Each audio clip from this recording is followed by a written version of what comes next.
Verbs to nouns, nouns to verbs. Modern man about town. Theo liked to think of himself as a modern man about town. He was well-travelled, well-read, a theatre-goer.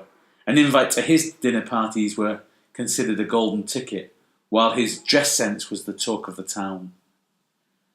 He liked to think of himself as being pretty savvy too, not just smart, but street smart.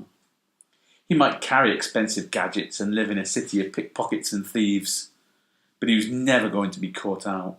He was no fool. He scoffed at the idiot tourists that took such little care of their belongings. They were asking to be robbed, and when they were, Theo had little sympathy, mostly because he was often the man who was doing the robbing. He'd look for the big groups, the ones that followed a tour guide around like a flock of sheep. They were easy prey.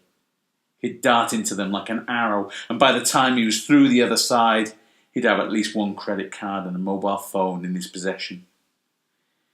He called himself the Shadow, and wished other people could call him that too, but that would mean having to disclose to his friends what he did when he disappeared for the afternoon wearing his other mask. He told them he did charity work, and in a way he was not wrong. He never kept the credit card or the phone for himself. He'd buy some tea and a bacon roll for the homeless guy, or hand over his earnings to the homeless shelter. He was like a modern-day Robin Hood. Despite being a bad guy, he was really the good guy. One day someone would write a book about him. But now he stood looking at the place where his bag had been, with a look of disbelief on his face. He'd taken his eye off it for 30 seconds, a minute tops, but that was enough for his bag to have disappeared from the face of the earth. Answer the bloody phone. Mary had been trying to phone the number Laura had given her for about an hour, but she was having no luck.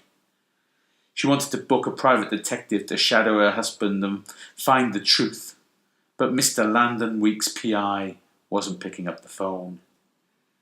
She tried to mask her disappointment, but she was struggling to mask anything these days. She had her suspicions that her husband was having an affair for months, but she'd only recently decided to face the fact and do something about it.